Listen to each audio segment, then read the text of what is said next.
Welcome to Adventures in Storyland, where we retell classic fairy tales and have some fun along the way. Today I will be telling the story of the 7 Swans. Here we go. Once upon a time, there was a king who had 8 children, 7 boys, and the youngest girl, and he loved them so very, very much. But unfortunately, their mother passed away when shortly after the youngest girl was born. This did not in any way stop the dad from loving his children. If anything, he poured even more into loving his kids. Every summer, they would go to a different castle further out in the woods so that they could have a little bit of freedom and playtime, and then the rest of the year they would come back and it would be tutors and school and so on, and he would spend as much time with them as he could. But as the years passed, the king's ministers started getting on him and being like, the kids need a mom, the kingdom needs a queen, you need to remarry. And finally one summer he said, okay, let's get some applicants, I'll talk with people and interview, and we'll pick a new queen. Unbeknownst to anyone, among the applicants was an evil fairy with green blood in her veins. And when she came in to her interview with the king, no one saw how she reached her hands into his chest and tied a knot in his heart so that he would be bound to her and would see no one else, not even his children. And so, as soon as that was done, he goes, "I found my queen!" And he married her the very next day, completely forgetting even to invite his children. Not long after, the evil fairy went visiting out to the castle in the forest where the children were having a wonderful summer. And she called all the boys to her at the top of the tower. Luckily, she didn't find the girl. And she turned them all into swans with a golden crown about their neck. And she sent them off, flying into the world. The girl, she convinced her father. She decided on a different fate for her. She convinced the king that she had grown way too haughty and was much too spoiled and should really be sent away to be brought up by some lowly peasants. This probably turned out to be a good thing, because the princess wound up living with a family that absolutely adored her, and she learned to be a kind and hardworking girl with absolutely a heart of gold, and she enjoyed her time with them very much. But when she came of age, her father called for her to be brought back to court. The evil fairy was not done yet. She did not want this beautiful girl back at court, and so in all secrecy, she prepared a bath for the princess. And she took 3 toads, and she kissed each one in turn and said to the first, "You shall sit on the princess's head and make her stupid and ugly. You shall sit on her lips and make her sound beautiful, or sound stupid and foolish. And you," she said to the third one, "shall sit on her heart and make her cruel and harsh in her actions." And then she called the princess in, all smiles and pretend nice, and said, "Here, get in the bath I've prepared for you." But when the girl got into the waters, her spirit was so good and so pure that the toads, though they jumped onto her just as prescribed, did not have any effect, but were instead turned into rose petals and floated into the water. And when she stepped out, she was as lovely as ever. Not to be foiled so easily, the evil fairy took walnut juice from the fruits. I don't know if any of you guys know this, but if you have fresh walnuts, their juice will stain your skin or your hair this dark, ugly brownish, it's not a pretty brown, a brownish color. And so the evil fairy took that and she smeared it into her hair and onto her face to make her skin look rough and dark. And then she dressed her in ragged clothing. Now, any ordinary, loving parent would see right through this and say, ugh, give my kid a bath. I love her anyway. But with the knot in his heart, the king couldn't see that this was indeed his lovely daughter, and instead sent her away as an impostor and told her never to return. And so the poor girl was cast out and walked away from the forest crying because she had lost the only family that she had left that she knew of. She didn't really know what had happened to her brothers. And so she wandered along the road through the forest until she came to a still pond. And there she saw her own reflection, really seeing what had been done. And she was like, oh, washed it all off and looked like herself again. And as she washed and looked up, above her flew 7 swans with gold crowns around their necks. And she thought, something about them reminded her of her brothers, and she decided that she would follow the flight of those swans. And then, as she kept walking, around nightfall she reached a cottage where a kind old woman was sitting outside knitting. And she asked the old woman if she would be so kind as to share her space with her and let her stay for the evening. And the woman said, yes, come on in. And they shared a meal, and the princess asked if the woman knew anything about the 7 swans with the gold crowns. And the old woman said, oh, yes, they fly over every night. They roost down at the seashore. If you follow this road, you'll get to them by nightfall. And so, the next morning, the girl set out because where else was she going to go? And so she walked along the road and reached the seashore by nightfall. And just as she got there, she saw the swans come flying in, landing on the seashore.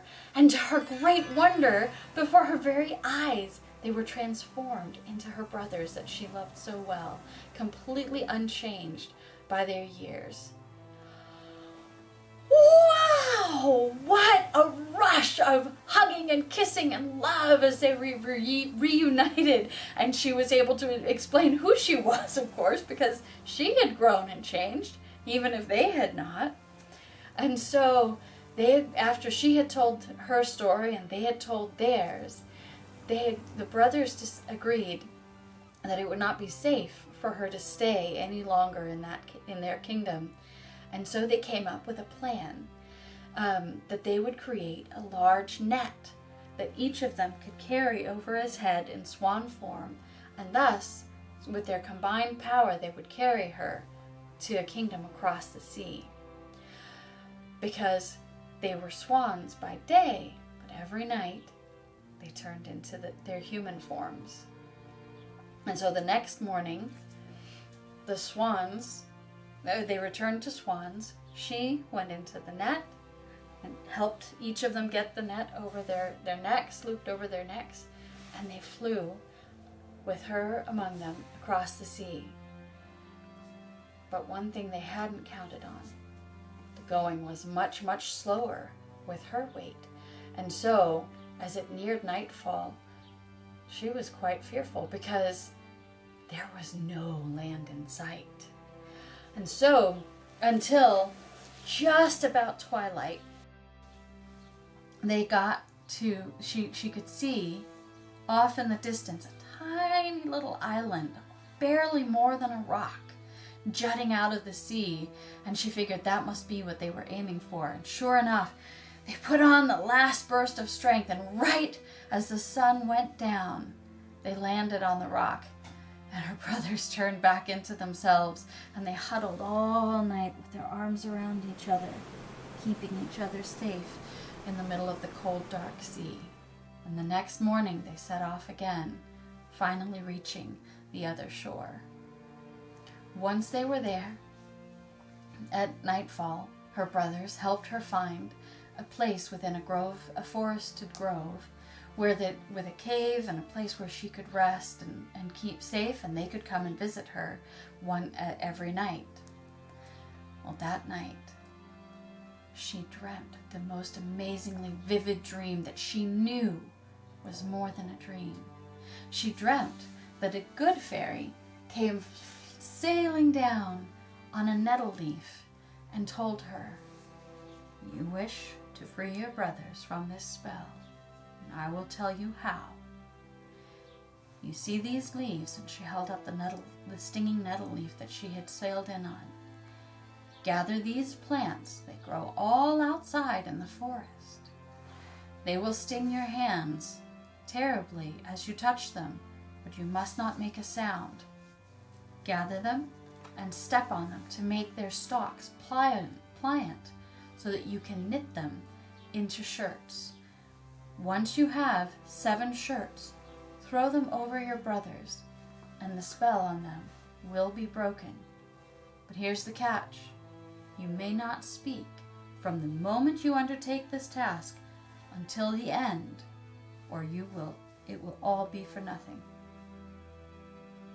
And so the girl the next morning woke up with renewed determination and immediately began to gather the stinging nettles, though they made her hands and arms blister and itch terribly, and her feet as well once she stepped on them.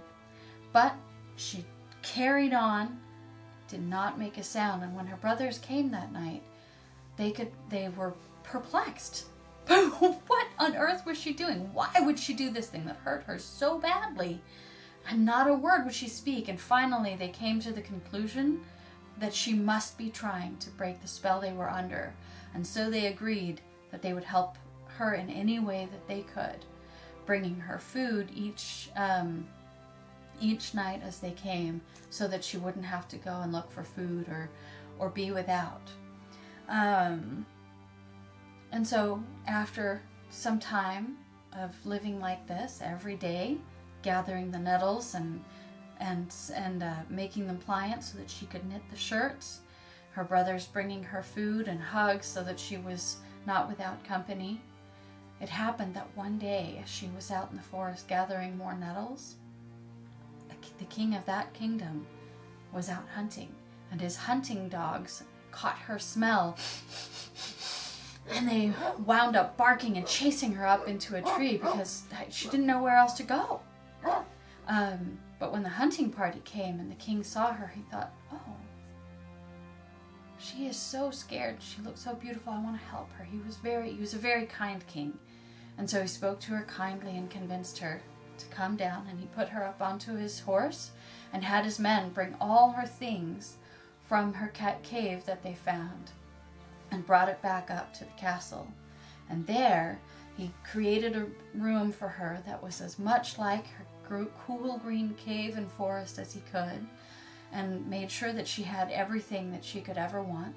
And every evening rather, he would come and spend as much time as he could with her, always speaking kindly to her, and got to really enjoy being in her company. And she enjoyed his, even though she was unable to ever speak to him. And so when one day he asked her if she would please marry him, she nodded yes. But there was a blight on all of this. There usually is. The bishop didn't like this whole thing. Marrying some girl that they didn't know who was, who wouldn't speak for herself, and who kept on knitting nettles into shirts. He was sure this must be witchcraft. And this was, of course, during a time when that was not well seen. But the king would hear nothing of it. He instead had great long gloves made for his beautiful bride so that the blisters on her hands and arms would not be seen. And so they were married, and the bishop, being very unhappy at not being listened to, when he pressed the crown on her head, he pressed it down so hard that it took all her strength not to cry out in pain. Nonetheless, they were married. But the bishop, he was always looking out for something, anything, that might convince the king that she was not a worthy queen.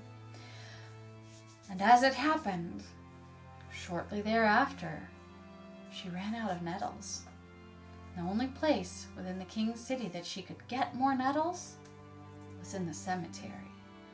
And as a queen, everybody's watching you during the day, so she had to sneak out at night to get the nettles from the cemetery. Of course the bishop saw this, or at least his spies did, and he convinced the king to come and watch with him at night. And so when the king saw her gathering the nettles at nightfall, which they could only assume was a witchly task to do, witchcraft task, it was agreed that she had to be burned at the stake as a witch if she would not speak in her own defense. Which, of course, she wouldn't. I mean, she'd been working for years on making these shirts, and she had most of them made. So, without being able to speak in her defense, she was tried and judged to be a witch. But still, all the time that she was in prison, she was knitting. And even on the day that they put her in the cart to be burned at the stake, they let her bundles go with her, the shirts go with her. She had made 6.5 shirts, and she was furiously knitting on her way there. There was just that last shirt. She just wanted to finish it. And as they put her up onto to the pedestal to burn her, 7 swans came flying down from the sky and landed all around her. And quick as she could, she threw a shirt on each of them, and the unfinished shirt onto the youngest. And before everyone's eyes, the boys, the brothers, were transformed back into their human forms and said, "Stop! She's not a witch. Our sister was merely breaking the spell that was put on us." Except for the youngest, who still had 1 swan wing. Everyone rejoiced because nobody really likes to see anyone burned. It's pretty terrible, pretty darn terrible. And so she was freed and was able to live the rest of her days in happiness, as were her brothers. And snip, snap, snout. Now the story's out. Tip, tap, tin. Soon a new one will begin. Thank you for watching. Hope you enjoyed it. And don't forget to like and subscribe. See you next time.